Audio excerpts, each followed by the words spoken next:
Las acciones de los conservacionistas versus los desarrollistas parecen no encontrar aún puntos de diálogo que permitan proteger efectivamente al planeta y sus habitantes. ¿Qué sucederá en el futuro si no encontramos un punto de equilibrio? Microacción. Del micrófono a la acción.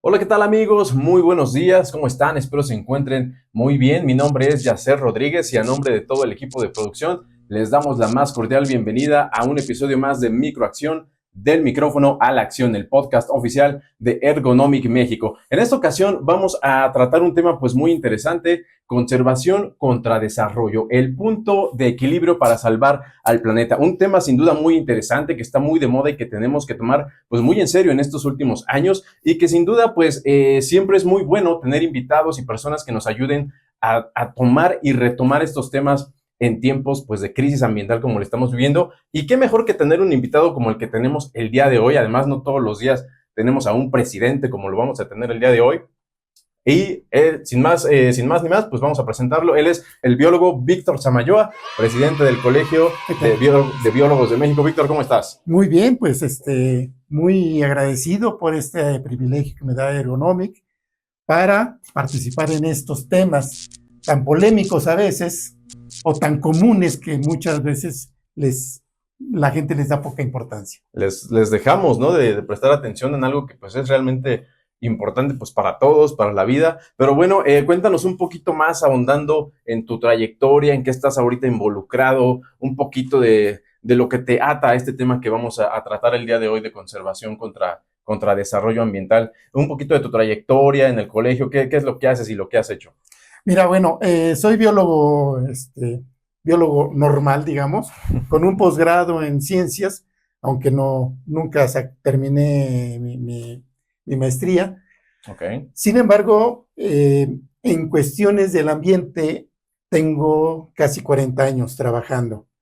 Un buen rato ya. Posteriormente a terminar la universidad, empiezo en la docencia, una parte muy importante de la educación ambiental. Creo yo que no se debe de pasar por alto como parte de la formación de todos los profesionales, pero posteriormente tendré unos 20 años dedicándome específicamente a la consultoría ambiental. Okay. Y recientemente, hace 2 años, con el privilegio de ocupar el puesto de presidente del Colegio de Biólogos de México. Por 2 años te abandono el puesto el día 25 de enero de 2026. Precisamente el día en que se celebra el Día del Biólogo fue cuando se consolidó el Colegio de Biólogos. Ahí está, pues bueno, la presentación sin duda, pues muy impresionante, la trayectoria, y pues para ahondar en lo que viene siendo nuestro tema del día de hoy. Microacción. Y bueno, vamos a empezar nuestra plática con el gran invitado que tenemos el día de hoy, biólogo Víctor Samayoa.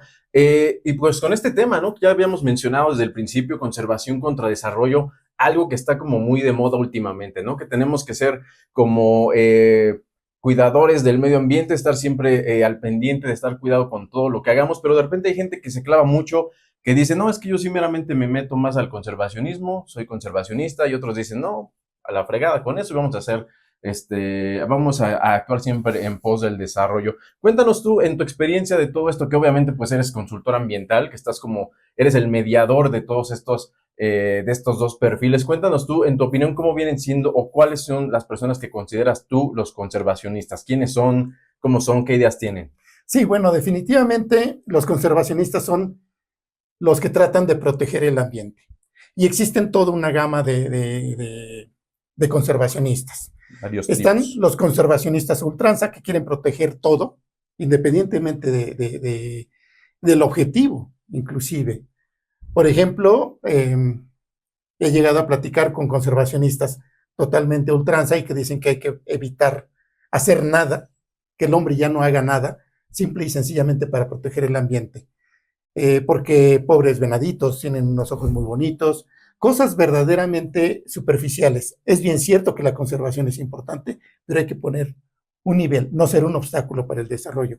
Un conservacionista moderado es aquel conservacionista que yo considero que tiene que estar a la mitad.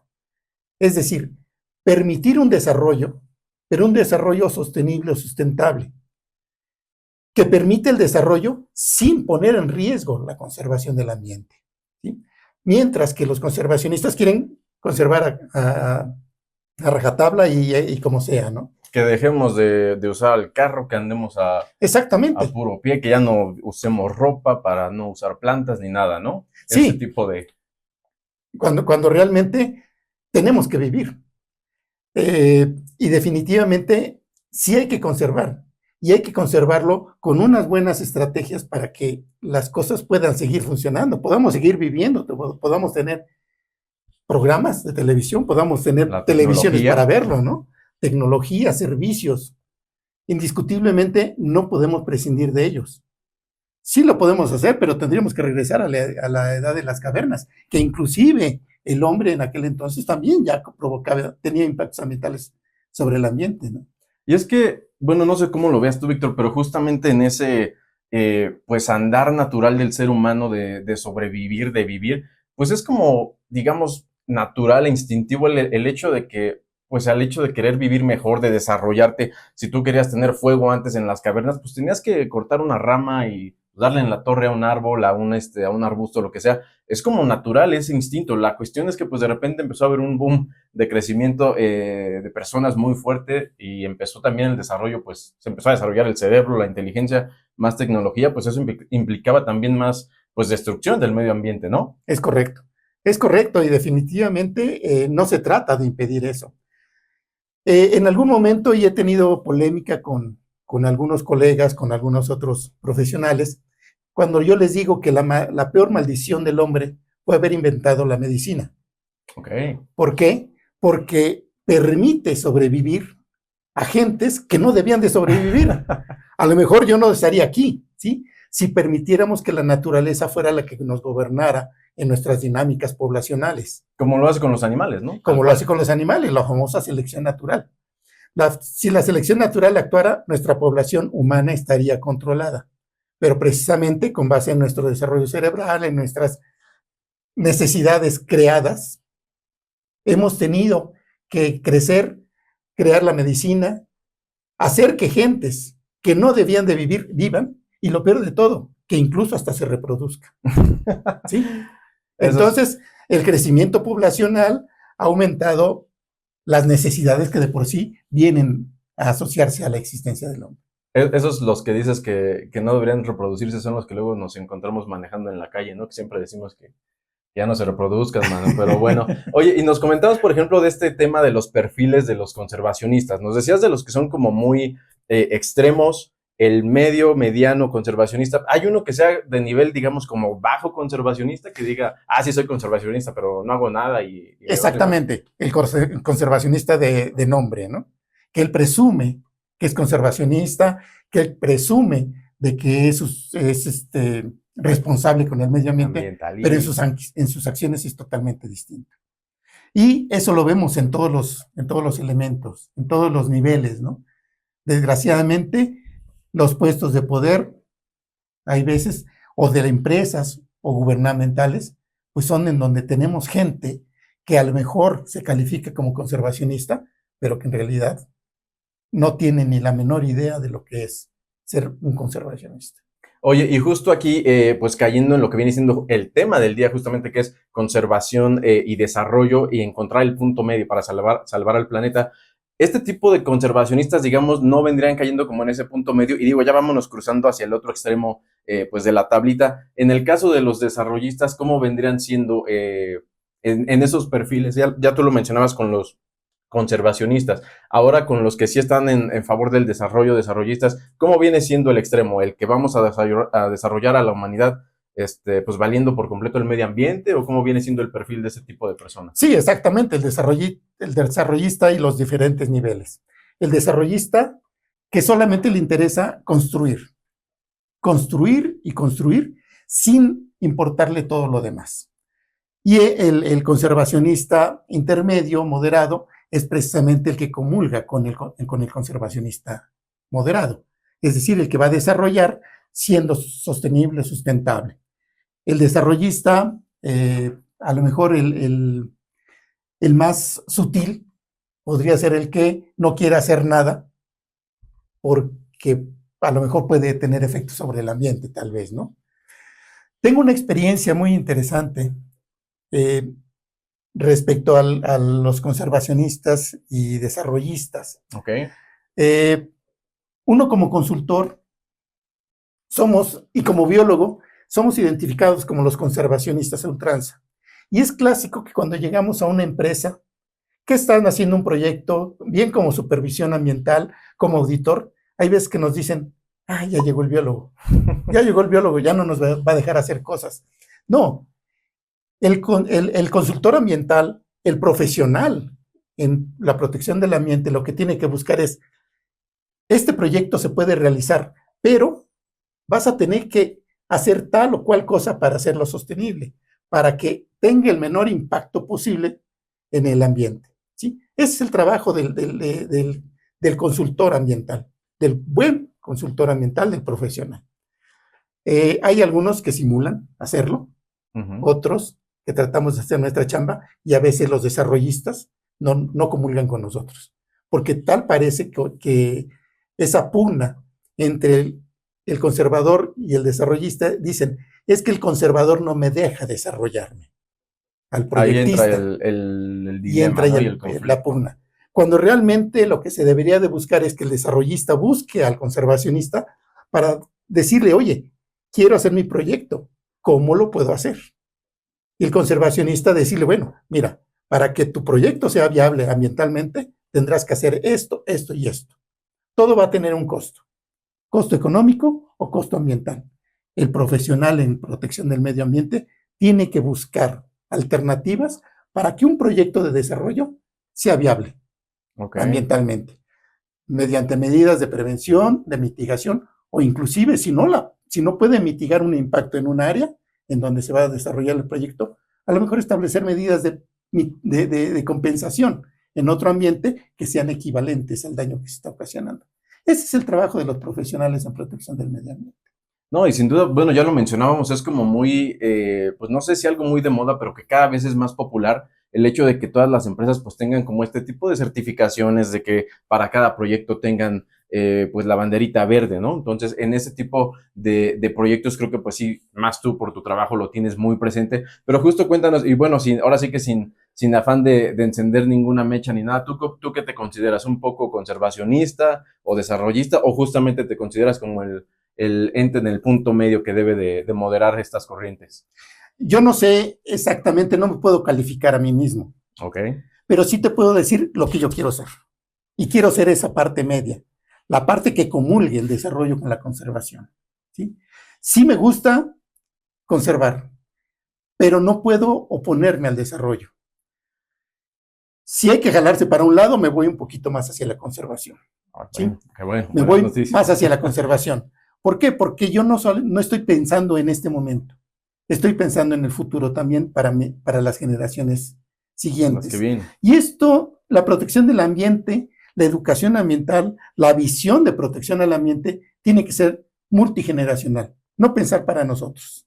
Hice un experimento muy interesante con un grupo de profesores de secundaria, en donde parte de mi ejercicio fue manipulación. Y yo les dije, ¿por qué nos tenemos que preocupar por cuidar nuestros recursos naturales para las generaciones que vienen? Absteniéndonos de disfrutar muchas cosas.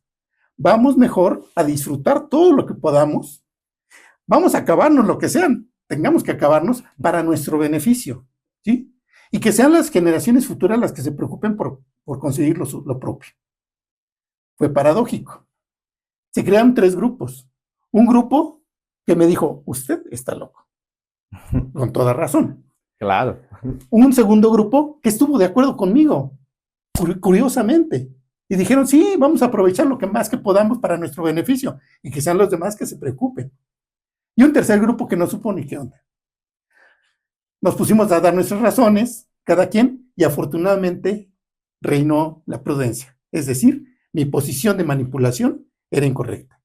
Vaya, algo ¿Sí? de esperanza.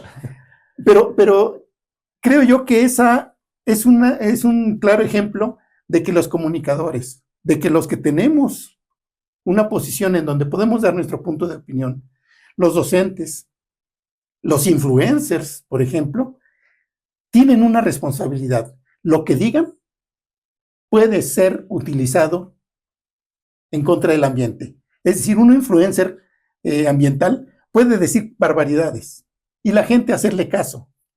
Y desgraciadamente mucha gente les hace más caso a los influencers que a un científico.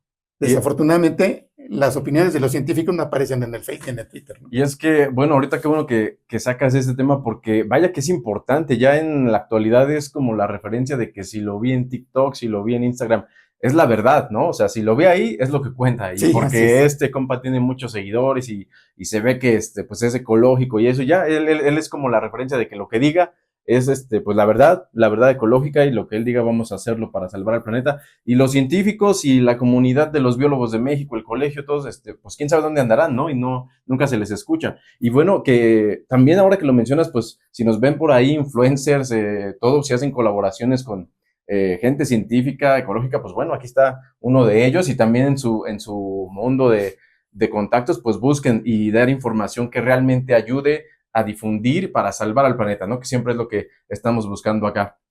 Oye, Víctor, y cuéntanos, bueno, ya definiendo un poquito más, ¿cuáles serían los puntos a favor que dirías, por ejemplo, de los conservacionistas y los desarrollistas? Que digas, bueno, esto sí es bueno de ellos, esto es bueno de ellos para yo ser el punto medio de sus actos. ¿Cómo los definirías tú en ese tema de buscarle puntos a favor y en contra? Ok, empezando por los conservacionistas. Los puntos a favor que tenemos es que tenemos un objetivo multigeneracional y que además nosotros consideramos que la protección del ambiente no es solamente de los biólogos. Es de todos. Es de todos, es de todos. Y es multisectorial, es decir, incluye al ser humano en todas sus manifestaciones, de niño, adulto, tiene que ver con el ser humano como productor, tiene que ver en el ser humano como consumidor y tiene que ver también a la parte de los productores. Es decir, tiene que ver quiénes son los que están dándonos los beneficios y los servicios que necesitamos. En alguna ocasión me comentaban que la parte ambiental debía de ser atendida por los conservacionistas como medidas de educación. Y les digo que la educación no es el problema. Creo yo que en México tenemos una educación respetable en cuestiones ambientales. El problema es la cultura.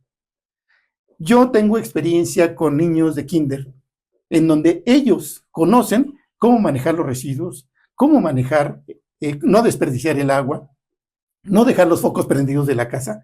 Y sin embargo, hay veces que la gente mayor lo hace.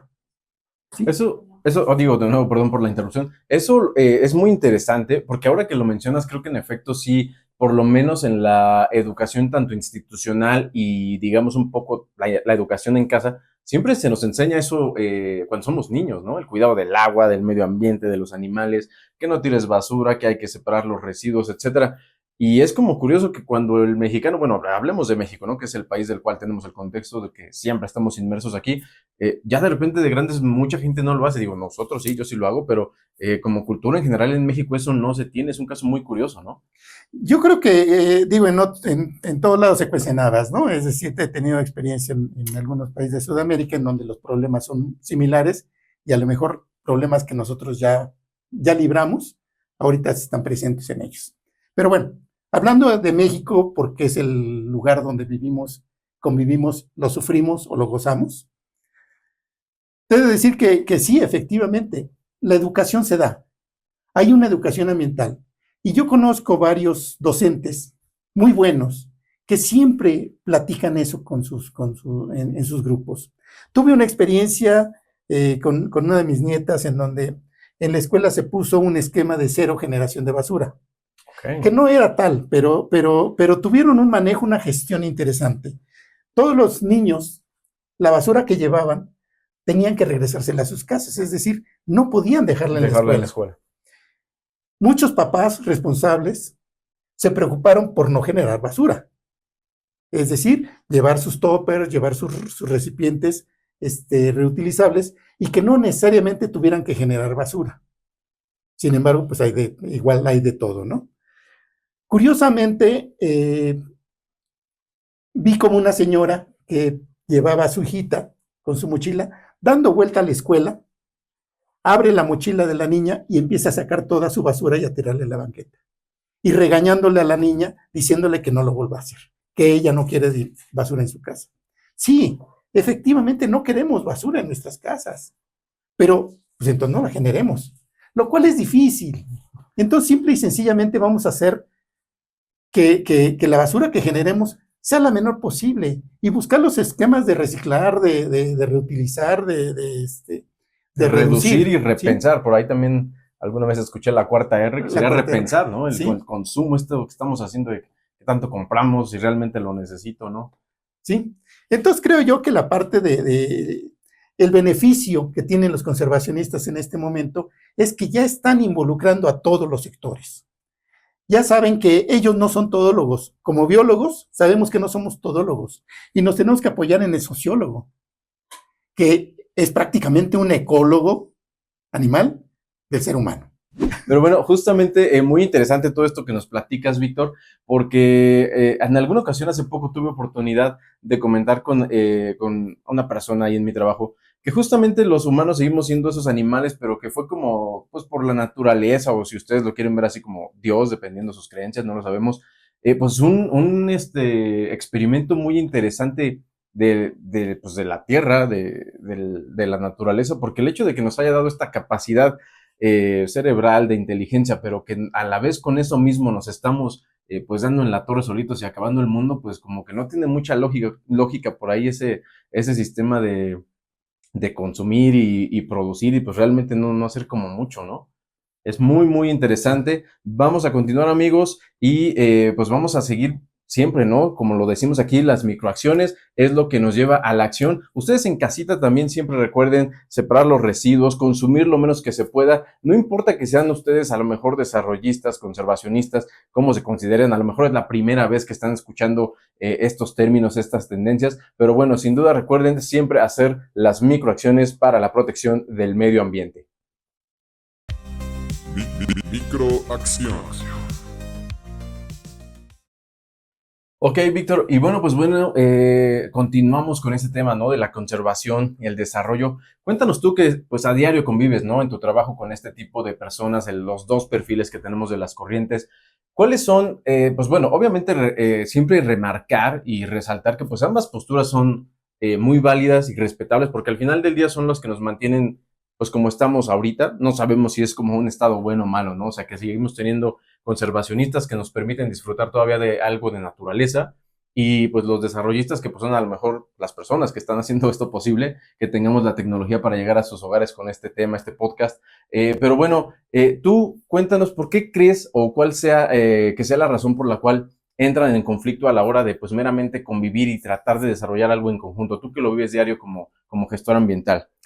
Bueno, uno de los conflictos que tenemos con algunos desarrollistas es que precisamente piensan que nosotros somos un obstáculo a sus proyectos.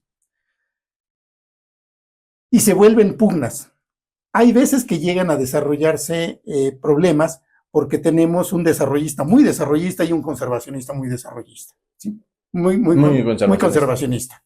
¿Sí? Entonces, cuando se dan esos casos es bien difícil conciliar. Cuando el desarrollista encuentra que el conservacionista lo va a ayudar a buscar alternativas para que su proyecto sí se pueda realizar. Porque podríamos decir que cualquier proyecto se puede realizar, todo dependerá de costos, ¿sí? A lo mejor un costo de compensación tendrá que ser más alto si el proyecto fue impactante, muy impactante. Entonces tendrá que desarrollar estrategias más costosas para compensar el impacto ambiental. Sin embargo, yo creo que uno de los problemas es que el desarrollista quiere hacer su proyecto al menor costo posible. Y lo entiendo. Cuando yo voy a construir mi casa o cuando yo voy a hacer una reparación, busco el mejor costo. Creo que también es algo muy como natural, ¿no? Que siempre estamos buscando, pues, ¿para qué voy a gastar más? Sí, desgraciadamente, y ahí voy hacia un poquito la profesionalización. Cuando el desarrollista no entiende que a lo mejor un costo económico mayor le va a traer un mejor beneficio ambiental y que eso se va a traducir posteriormente en un beneficio más grande para la propia operación de su proyecto, es un gran logro. Llegarlo a conseguir, ese es el conflicto que a veces llegamos a tener. Las certificaciones. Las certificaciones son un reconocimiento para las empresas que les ponen una estrellita en la frente diciendo tú estás cumpliendo, ¿sí? Pero hay certificaciones en donde, y yo cuestiono un poquito, por ejemplo, Industria Limpia, en donde Industria Limpia, la certificación es por cumplir con la legislación ambiental. ¿Por qué le voy a dar yo un premio a alguien que está cumpliendo con su obligación? Exacto, ¿no? Es algo como ¿Sí? que lo tienes que hacer. Sí, si va más allá, ok, entonces tu estrellita porque fuiste más allá, el cumplimiento de las leyes. Pero certificaciones de este tipo, si el conservacionista tiene visión, podrá ayudar al desarrollista a convencerlo de que obtener una certificación no es solamente la estrellita en la frente, sino es la optimización de procesos, la optimización de permisos, la optimización de recursos, la optimización y sistematización de todas sus gestiones. Y eso le va a redituar un beneficio posterior. Convencer que el conservacionista convenza al desarrollista de que esta certificación o simplemente la profesionalización de sus labores, en donde vincule el desarrollo con la protección del ambiente, van a ser importantes. Hay muchas empresas que nunca se les ha ocurrido, y es más, no quieren tener un biólogo dentro de sus filas, porque piensan que el biólogo va a ser el que les va a meter a impedir, freno, ¿no? ¿sí? Y yo creo que sí, debe de ser el que les va a meter freno, pero no para impedir, sino para decir, por ahí no, mejor vámonos por acá. Microacción. Bueno, Víctor, y cuéntanos ahora, pues bueno, ya ando aquí, destrozando el estudio. Cuéntanos ahora un poquito de todo lo que viene siendo, por ejemplo, en tu experiencia. Pues me imagino que has tenido como casos en los cuales pues sí ha habido pues ahí disputas importantes, espinosito, donde es difícil de repente tratar de mediar a la parte conservacionista y a los desarrollistas, ¿no? Y bueno, sabemos que en México ha habido recientemente proyectos pues de gran escala, de gran impacto, que han tenido que ver con cuestiones ambientales, pero no solo es en México, ¿no? Creo que en todo el mundo siempre el hecho de decir pues que estamos viviendo en las ciudades donde pues antes había naturaleza y pues tenemos que vivir, ¿no? Porque ahora estamos acostumbrados a esto y es el bienestar humano siempre lo más importante, ¿no? Lo que siempre decimos. Pero cuéntanos tú a lo mejor un poquito en tus experiencias laborales que tienes, ¿cuáles han sido problemáticas que se detonan justamente cuando tienes que tener un proyecto en el cual se involucran las dos partes? ¿Has tenido así como casos muy, pues de esos difíciles de tratar con ese tipo de personas, con los conservacionistas y desarrollistas? Sí, por supuesto. Pues han habido varios casos, ¿no? Tanto en cuestiones muy ligeras, en donde simple y sencillamente no te llegan a contratar o te dicen no quiero que venga el biólogo, hasta cuestiones más importantes en donde por fortuna no he llegado a ser vetado porque no tengo una capacidad como influencers marcada, sigo manteniéndome como un modesto biólogo casi anónimo. Digamos Pero, tradicional, ¿no? Sí, pero sí, como grupo de profesionales, puedo mencionar dos. El clásico Tren Maya, que yo no estoy en contra de ese desarrollo, no estoy en contra del proyecto, estoy en contra de cómo se hacen las cosas, ¿sí? Tren Maya, si recordarán, pues se decía que no se iba a tirar más de 10 arbolitos o no se iban a tirar arbolitos, cuando en realidad vimos lo que se estaba haciendo. Pero incluso yo me voy a la parte previa. La manifestación de impacto ambiental es un proyecto, perdón, es un trámite preventivo. Es decir, una manifestación de impacto ambiental es un trámite en donde el proyectista, el desarrollista, pone a consideración de profesionales en la protección del ambiente para que ellos le digan qué tiene que hacer para que el proyecto sea viable. Es decir, medidas de prevención, medidas de mitigación y medidas de compensación. Es decir, calificarlo. A lo mejor dentro de un proyecto carretero, muchas veces se ha tenido que cambiar el trazo, porque existen algunos efectos ambientales que hay que prevenir o que hay que evitar, ¿sí? Entonces, en Tren Maya nunca se hizo una manifestación de impacto ambiental como el instrumento preventivo. Okay. ¿Sí? Se inició el proyecto y después se hizo la manifestación de impacto ambiental, pero si nosotros consideramos o consultamos los instrumentos regulatorios, la ley establece que no se puede hacer un proyecto sin contar con la manifestación de impacto ambiental, porque es un instrumento preventivo. Y si se hicieron obras, entonces ahora tiene que haber una sanción. No la hubo. Es decir, desde ahí la autoridad, Semarnat, tuvo una responsabilidad porque autorizó un proyecto ya en desarrollo. Es decir, no cumpliendo con las reglas y con las normas y regulaciones aplicables. Cambio de uso de suelo es otro trámite también que se hace para prevenir, mitigar y compensar. Cuando uno da su opinión como grupo colegiado, en este caso, como profesional del medio ambiente, inmediatamente brincan muchos. Y muchos que incluso solamente tienen una bandera partidista. Repito, yo no estoy en contra del desarrollo y no estoy en contra de un proyecto. Estoy en contra de cómo se hacen las cosas. Si este proyecto de Tren Maya hubiera contado con una manifestación y no solamente la manifestación, su resolutivo, y que si hubieran cumplido las medidas de prevención, mitigación y compensación, que se hubieran elegido entre un grupo colegiado de profesionales para que el proyecto tuviera el menor impacto posible, otra cosa hubiera sido.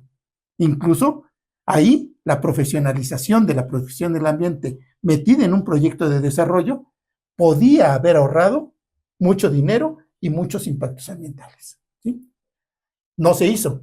Y las respuestas que son, simple y sencillamente el proyecto se va a hacer y todos los que estén en contra de él están en contra del gobierno, ¿sí? Entonces, ese es un punto que se puede decir en pocas palabras, pero la relevancia es grande. Y justamente, bueno, ahorita lo estamos hablando con este tema específico, pero siempre ha pasado, pues con todo el tipo de construcciones que se han hecho a lo largo de todos los años en la ciudad, en el país, en todos lados. Simplemente, por ejemplo, también el otro día estaba escuchando de cosas, de desarrollos inmobiliarios que se hacen, por ejemplo, en la ciudad de Monterrey, que pues también es una ciudad muy grande que sigue en expansión, en crecimiento. Allá es muy famoso que pues bajan los osos, ¿no? Y que de repente ya te los encuentras allí en la ciudad conviviendo con las personas, pero es porque justamente ya también se está invadiendo su territorio, se está llegando cada vez más a las zonas boscosas, a los parques y áreas naturales donde ellos viven, y pues también se estaba hablando ahí pues de que no hay como mucha regulación en esas construcciones nuevas, pero lo decíamos, y yo creo que también es importante ahondar un poco en lo que es el papel del gobierno, lo que tú decías, cambiar usos de suelos, porque puede ser lo que sea, pero si de repente los humanos decimos, pues es que aquí ya en el papelito dice otra cosa y dice que sí, ya puedes entrar a tumbar árboles ahí para construir lo que quieras,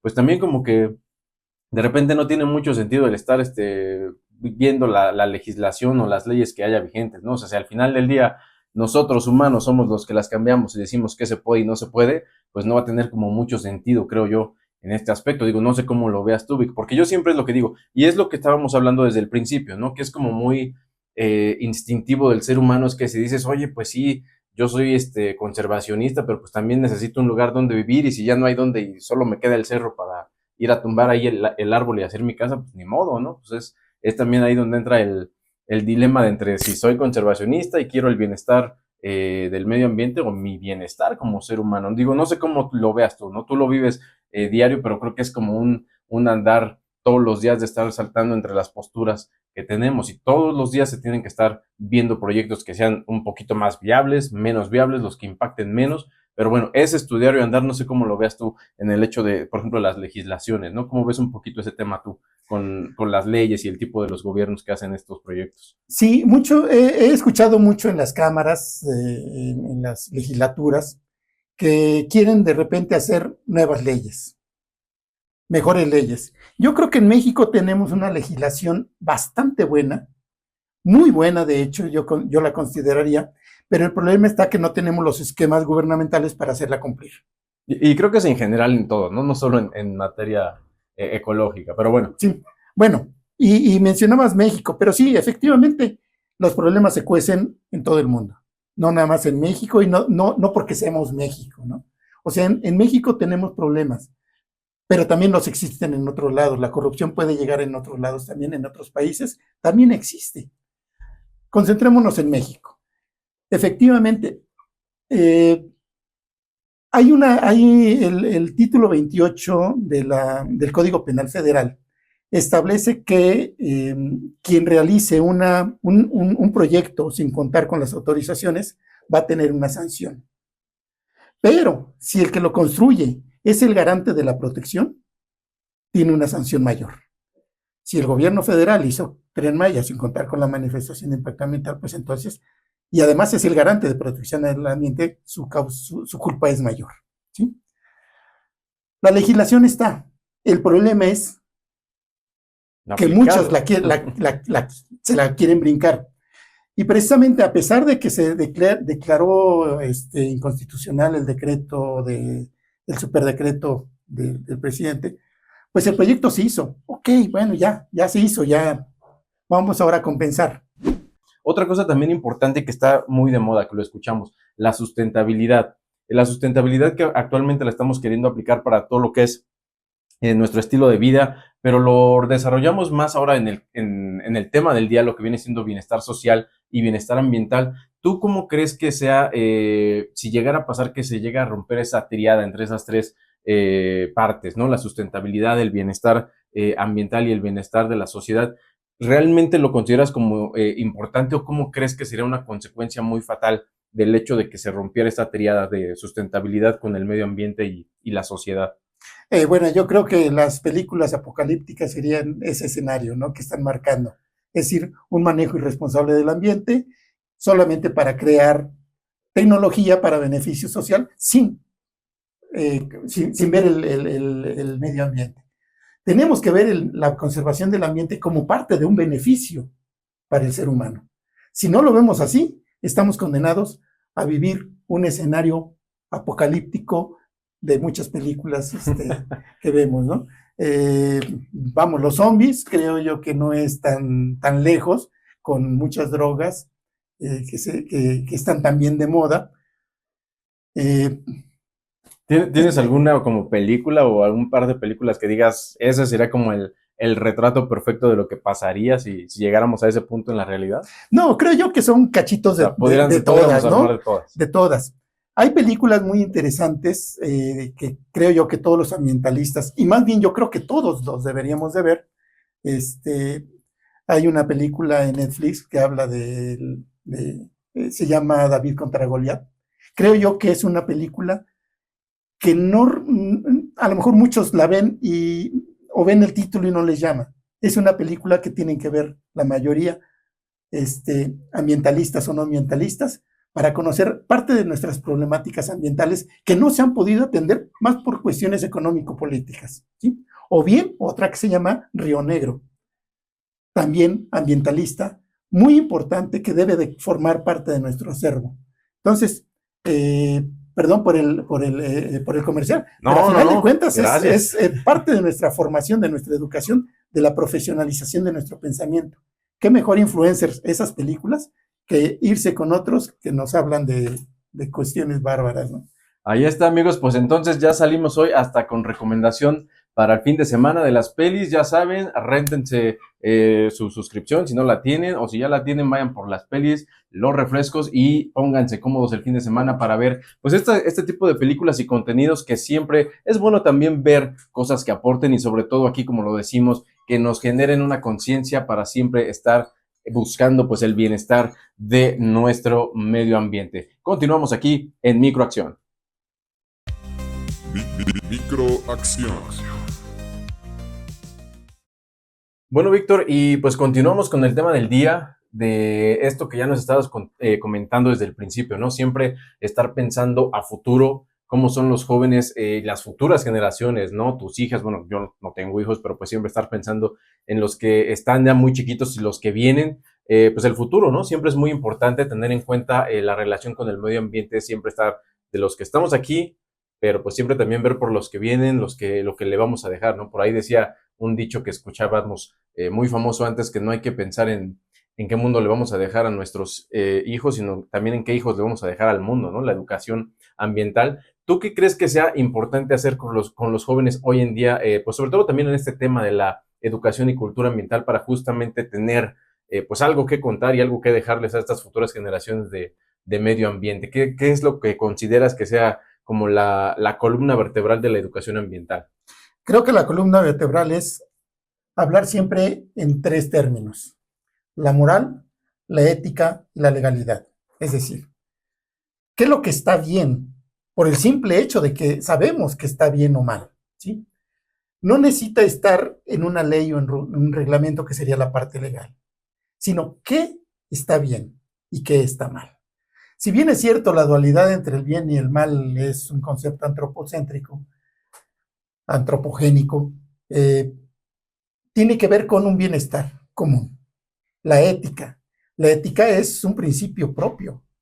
Entonces, en principio, tenemos que ayudarle a los niños a crearse una buena moral, a mostrarles una moral y que ellos se creen una buena ética.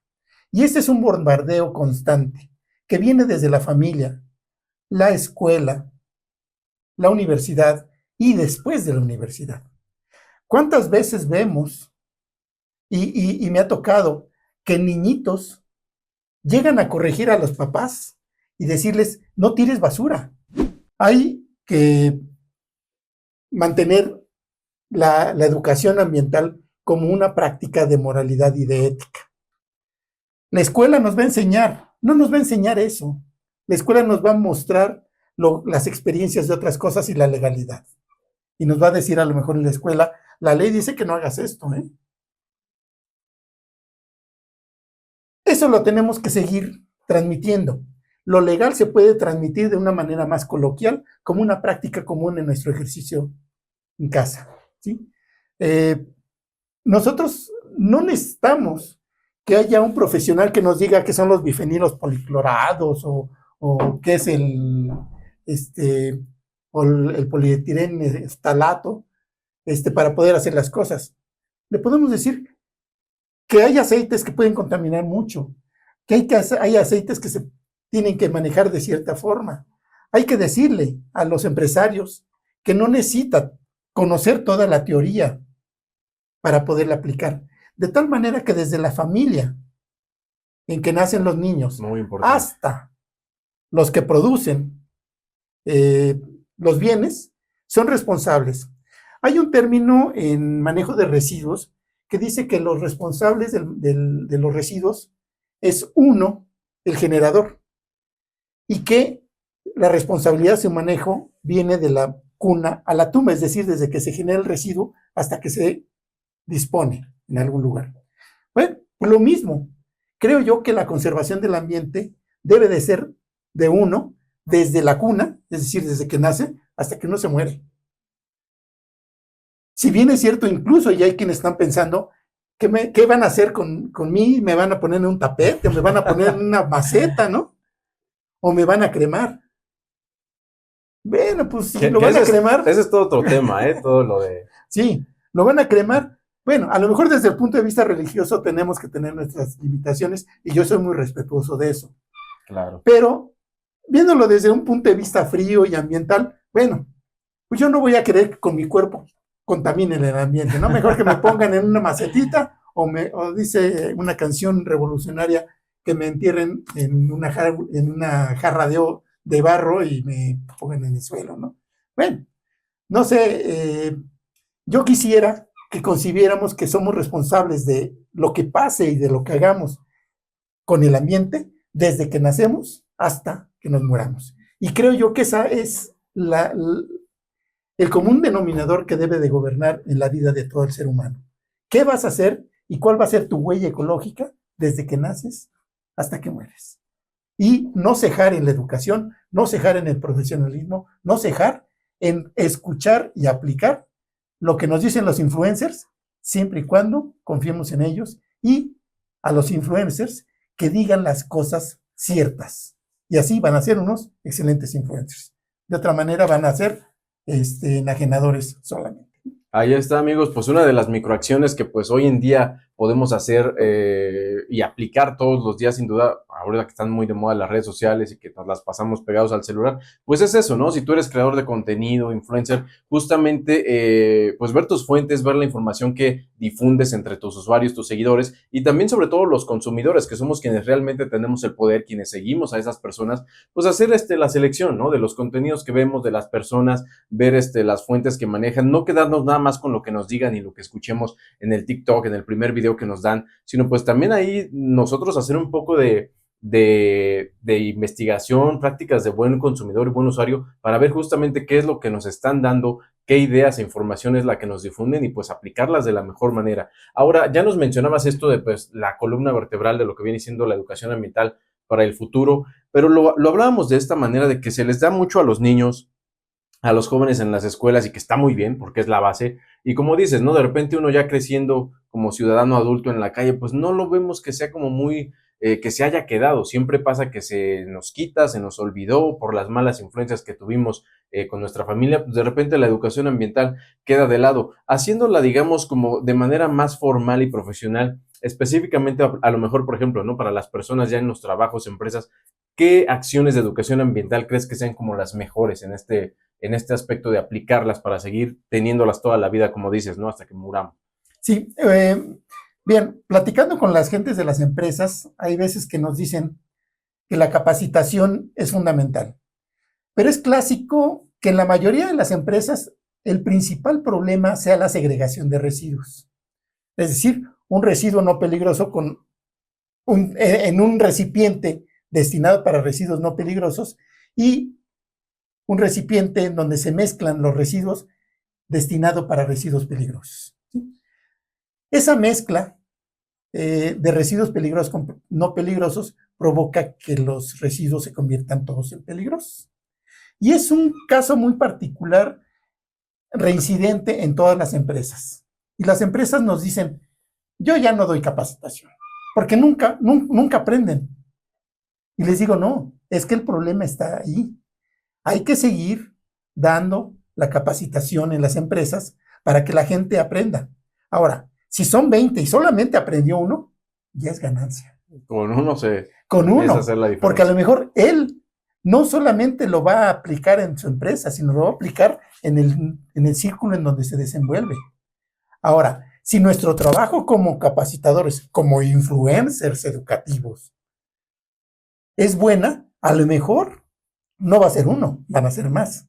Y ellos van a replicar esa buena práctica. En las empresas, la capacitación les va a ayudar a tener mejores resultados, optimizar agua. Luego dicen, es que tú quieres que ponga un sistema de purificación o un ciclón para que las emisiones entren en norma, pero me cuesta carísimo. Bueno, vamos a hacer el análisis y a lo mejor tu inversión ambiental la puedes deducir de impuestos. Tu inversión ambiental a lo mejor te va a traer beneficios posteriores, ¿sí? Entonces, creo yo que las empresas no pueden cejar en la educación y en la profesionalización. Es decir, tener gentes profesionales que conozcan el proceso de las empresas, y no me refiero solamente a industrias, incluso de servicios, hoteleras, escuelas, pequeñas fábricas. En cualquier familiares. Tipo de industria, ¿no? Sí. En cualquier rango se puede realmente aplicar. Sí, de hecho, la buena gestión ambiental y la profesionalización la podemos llevar desde nuestras casas. Y no necesito ser biólogo para poder aplicar algo de ingeniería que me lo enseñó un profesional, un ingeniero, y me dijo, ¿sabes qué? No hagas esto. Bueno, le puedo decir cómo puedo darme alternativas para aplicarlas yo sin tener que ser ingeniero y que tengan un buen resultado. Esa puede ir desde nuestra familia hasta las empresas, los desarrollistas, los prestadores de servicios y hasta el gobierno. Si en los diferentes niveles de gobierno tenemos profesionales de medio ambiente como asesores de los que toman decisiones, qué mejor que fuera de los que toman decisiones, pero bueno, si no se puede, pues al menos de los asesores de los tomadores de decisiones, pues otra cosa podrá ser. Yo creo que podríamos ir en ese sentido, no cejar, seguir luchando por ello y pedir que las decisiones sean las mejores. Microacción. Y bueno, amigos, hemos llegado al final de un episodio más de Microacción, del micrófono a la acción, el podcast oficial de Ergonomic México. Siempre nos falta tiempo con nuestros invitados, las pláticas muy interesantes, enriquecedoras y más como la que tuvimos el día de hoy con nuestro invitadazo. No todos los días tenemos presidentes aquí, presidente del Colegio de Biólogos de México, Víctor Samayoa. Víctor, muchas gracias por haber venido.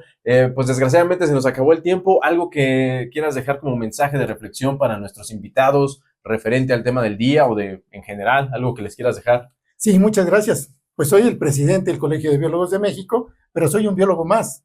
Dentro de nuestro grupo hay gentes muy preparadas, con mucha capacidad, muy buenas publicaciones inclusive. Entonces, síganos en nuestras páginas en nuestras páginas sociales, por favor, como Colegio de Biólogos de México, y en nuestra página web, que es colegiodebiólogosdemexico.com.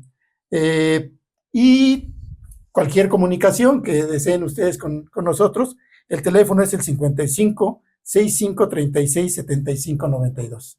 Y estamos a sus órdenes para contribuir con el desarrollo de México. Ahí está, así que ya lo saben, amigos, ahí van a estar apareciendo en pantalla pues la información de los contactos del Colegio de Biólogos de México para que, pues no sé si son influencers o si también tienen ahí alguna duda o contacto que quieran hacer para cualquier proyecto que tengan, ahí vamos a estar mostrando los contactos. También no se olviden de visitar los de Ergonomic México, estamos en Facebook, Instagram y LinkedIn, pueden buscarnos como Ergonomic México, ahí pueden solicitar información de los diplomados, cursos, talleres, de las actividades que estamos nosotros realizando aquí en Ergonomic, y también no se olviden de visitar nuestro canal de YouTube y darle play a nuestra playlist de Microacción. También si tienen la opción de escribirnos meramente directamente por WhatsApp, va a estar apareciendo nuestro número en pantalla para estar siempre en contacto. De nueva cuenta, les recuerdo mi nombre, yo soy Yacer Rodríguez. A nombre de toda la producción les damos las gracias por su sintonía y los esperamos a la próxima para un episodio más de Microacción. Microacción.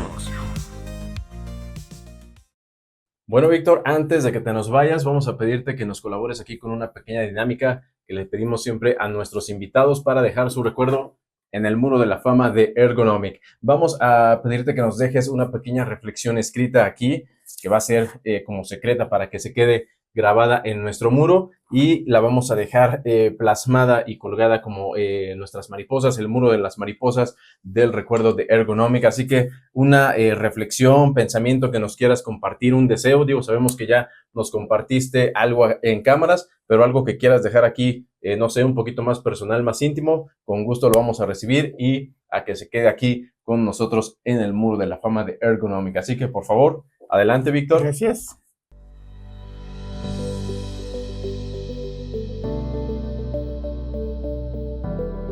Una antigua leyenda náhuatl cuenta que las mariposas son los únicos seres vivos en el planeta que pueden comunicarse directamente con los dioses.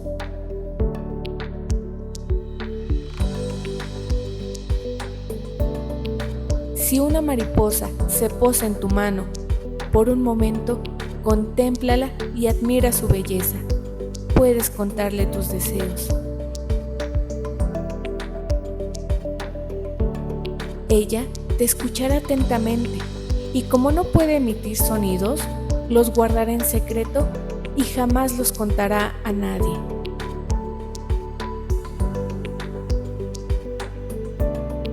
Después, al alejarse silenciosa, agitando sus alas de colores y agradeciendo su libertad, volará con tus deseos hasta el gran cielo y los pondrá en conocimiento a Xochiquétzatl, la diosa de la alegría, el amor y la belleza, quien decidirá cómo y cuándo se cumplirán.